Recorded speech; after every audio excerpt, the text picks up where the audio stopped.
From voice of authority to a look that matches your target market, there are many reasons to hire an on-screen spokesperson.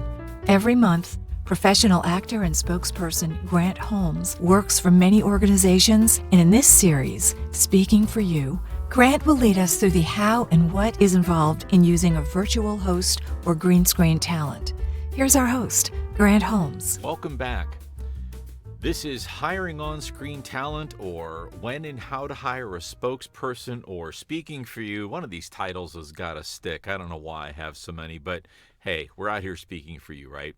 Well, today we start with the real meat of the how and the why of hiring on-screen talent. As I said in the intro last week, this series, I'll be concentrating more on the buyer side than the doing, my side, but much of it relates, so I will probably be touching on it quite a bit. So topic one today, why? Why would you hire on-screen talent? So I think that's the first reason that people have usually asked me when I explain it in groups or when I'm networking. People say, why do people hire you?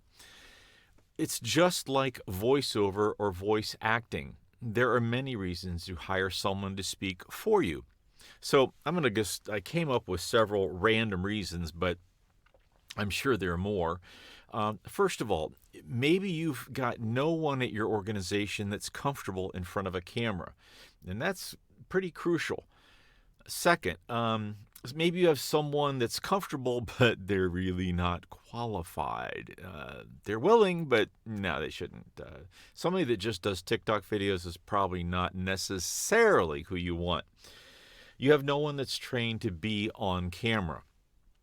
Maybe you're trying to fight a bias, whether it be race or gender, so on, and I'm going to touch base on that in just a second. Maybe the people you do have available and are qualified just don't look like your market.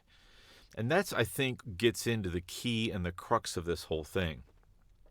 A lot of my work comes because I look like the customer's target audience. I look like an experienced, successful, middle-aged, C-suite corporate guy. And there's a reason that might be, and that's because I am.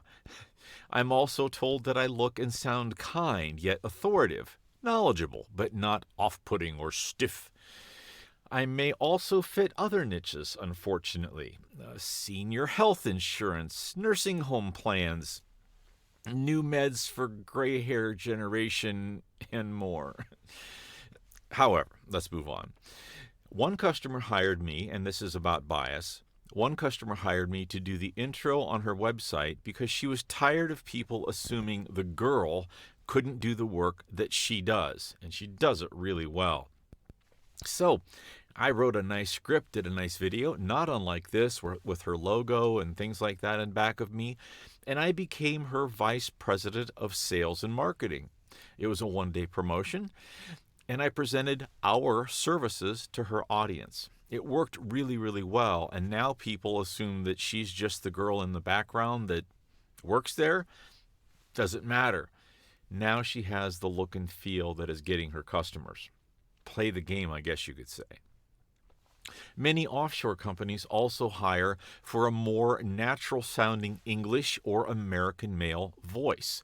They know that their accent may be off-putting, or they may be really good at speaking English in their terms, but they're hard to understand in our terms. And those are just some cultural things that exist. There are many of the same reasons that people hire voice actors, but that last word, actor, is crucial here. Being on screen is not as easy as it looks, and reading off of a teleprompter can unhinge an otherwise sane person. So whoever you decide to put on screen, and seldom is it the business owner or principal, make sure they match the look and feel of the audience you're trying to reach. Think of it this way. Your customer, visitor, your audience must, to some point, see themselves.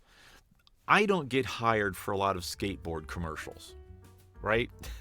I don't get hired for any. Okay. I'm not that audience anymore. So think about this and see you next week for more. This should help you start thinking about what does fit your vibe. And next week we'll go a little deeper. Thanks for joining. Thanks for watching Speaking for You with Grant Holmes. Stop back.